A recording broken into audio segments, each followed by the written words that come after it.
Despite all of the glowing reviews it received at the time of release, I don't think I was the only one who bounced off of Doom Eternal.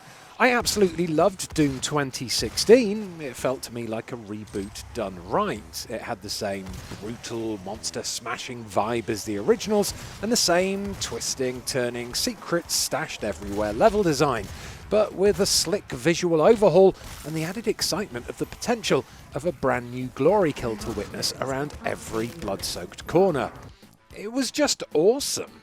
But then, for Doom Eternal, id Software decided to tweak the gameplay in ways that didn't really feel like Doom to me.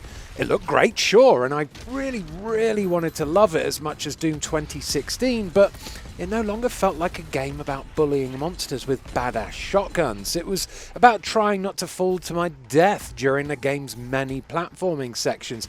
It was about parrying attacks rather than blasting things in the face. And it was about trying to balance attacking, swapping weapons and dodging without tying my fingers into a knot.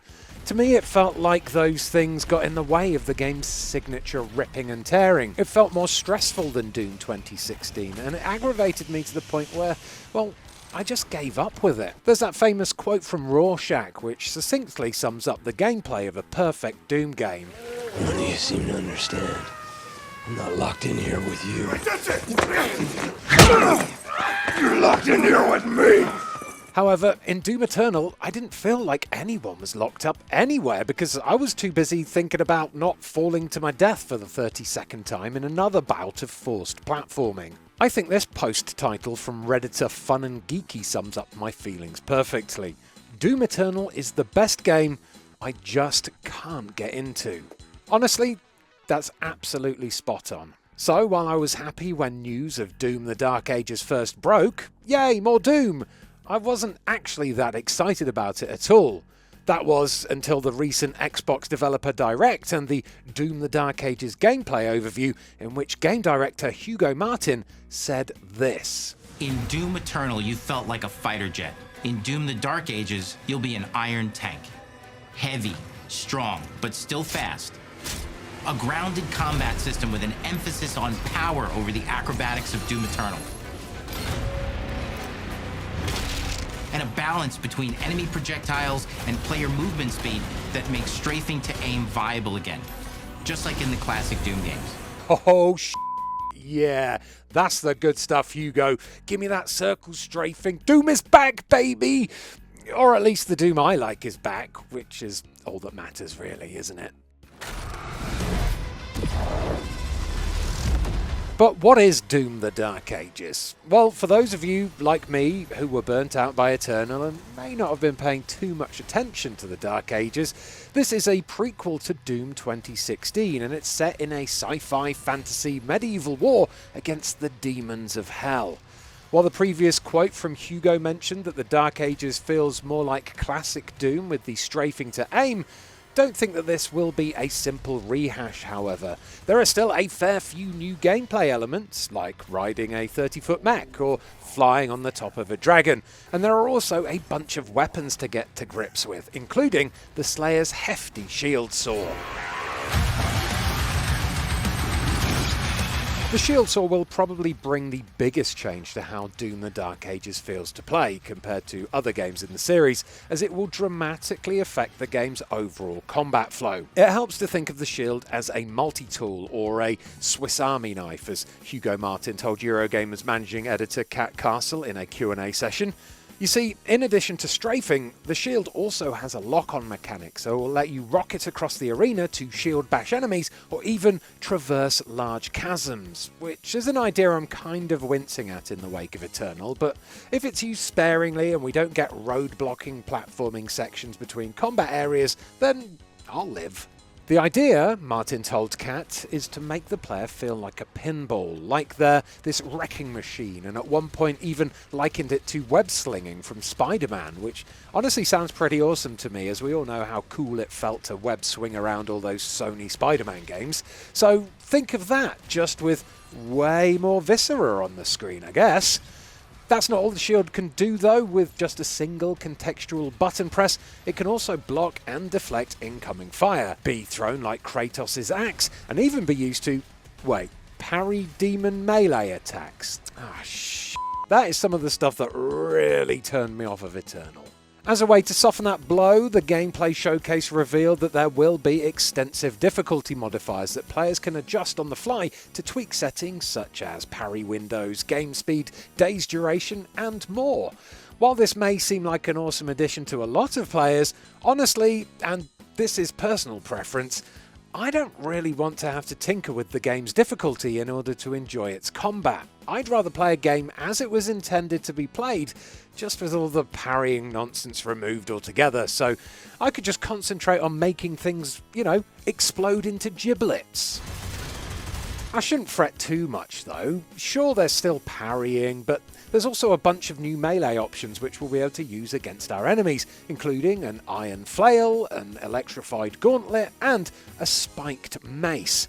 Interestingly, these will also be available on one input, and have their own combos and upgrade paths too, which is something that id has implemented in order to streamline the controls a bit, which will hopefully help the aforementioned finger knots I got in Eternal.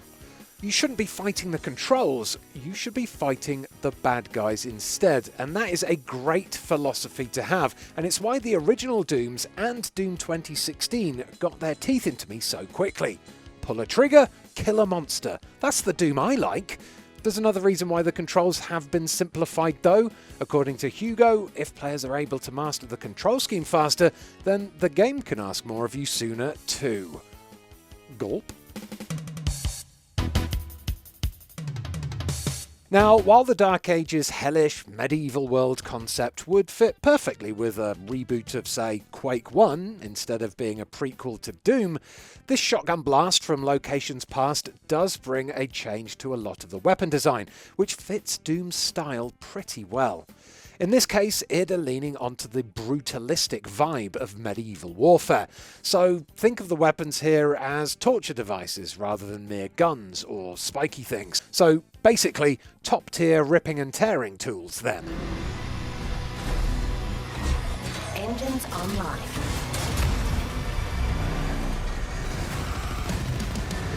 On top of the new crop of weapons, the Dark Ages will also let players pilot a 30-story Atlan mech to punch giant titans. Mechs aren't particularly medieval, I guess, and nor is the cybernetic dragon that you can fly around on, which breathes fire and has its own mounted Gatling gun. These things are actually pace breakers, though, that won't happen throughout the game, and they're kind of woven into the story at set points. They have their own missions, suites of abilities, and mini-bosses to fight, but with the dragon in particular, you'll also be able to use that to explore certain levels, as well as getting on and off it at specific points. So you could use it to land on a Hell Galleon, say, and then fight your way through it from the inside before needing to escape again.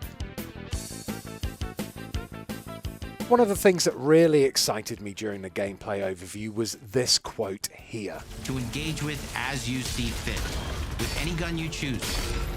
You see, another thing I bounced off in Eternal was having to use the right weapon for the right demon, otherwise that weapon would just feel like a pea shooter. Being able to just barrel in there, guns blazing, with whatever weapon I feel like is just classic Doom through and through. It's a series about bursting monsters like grapes in a microwave, so it's great to see this brutal simplicity coming back. There's no flamethrower this time either, so the path to clawing back ammo will be done entirely through the new melee weapons. This forms a loop that's made up of 3 core abilities that the player has, which is guns, shields, and melee, which sounds slightly closer to 2016 Doom rather than Eternal, but you're basically going to be using one or all 3 of these things non-stop throughout the game, and a kill with each of those will give you the resources you need to stay in the fight. Glory kills have also been revamped for the Dark Ages. They're now unsynced, whatever that means, and can be executed from any angle without locking you into a short, close-up death sequence. The lack of glory kill visuals in the new gameplay has been rather negatively received by a large number of Doom's audience, but the reason it's been changed up here is to solve the problem that the development team have had for around 10 years. And that problem is, what happens when there are multiple demons staggered at the same time?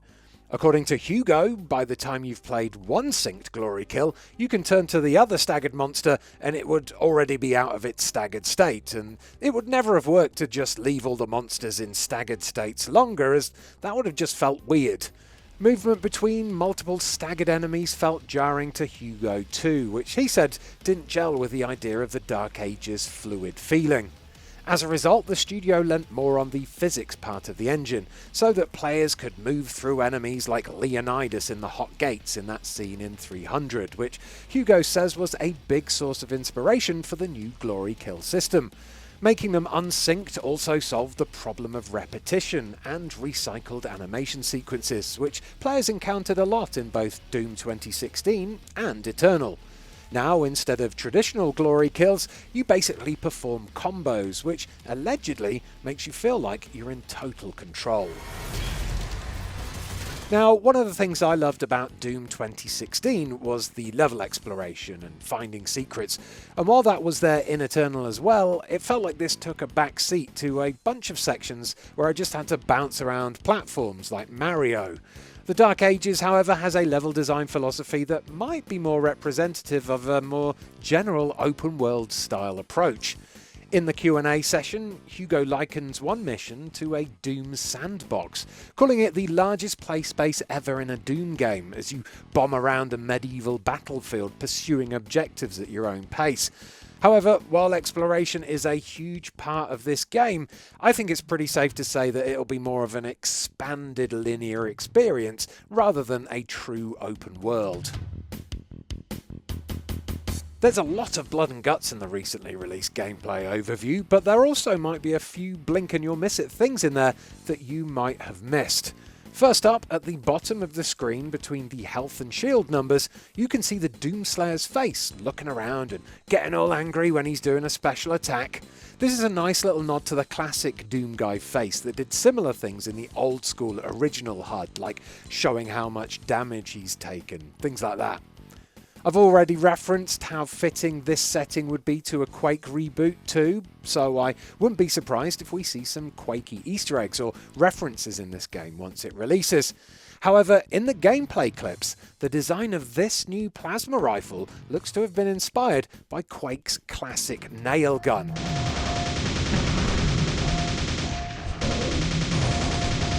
I mean, holy crap, wouldn't it be cool if, like, at the ending of this game it kicked off a whole reboot of the Quake series? I'll put my money on it. That's exactly what's going to happen. I can't wait for Quake 2026 or something. And then finally, I think this might have been spotted in the first trailer that released last year, but these yellow eyes that the Doomslayer has here could be a reference to the God Mode invulnerability power-up from the classic games. Come get some! Oh, wait, no. That was Duke Nukem, wasn't it? So, after all of that info, what do you think about the Dark Ages now? Are you more excited than you were before? I know that I'm still against a lot of the blocking and parrying stuff that's in there, as it just doesn't feel like Doom to me, but the extra simplification of the systems should hopefully help balance that stuff out, so fingers crossed I'll actually get around to finishing this one. And we won't have long to wait to find out either, as Doom the Dark Ages releases on PC, PS5, Xbox Series X and S and Game Pass on the 15th of May. Thanks for watching this video. If you enjoyed it, please do give it a like, subscribe to Eurogamer for almost daily videos about video games, and why not click on some of our other previews that are on screen and clickable right now. Right, I'm off to kick ass and chew bubblegum, but I'm all out of gut. No, wait, that was Duke Nukem as well, wasn't it?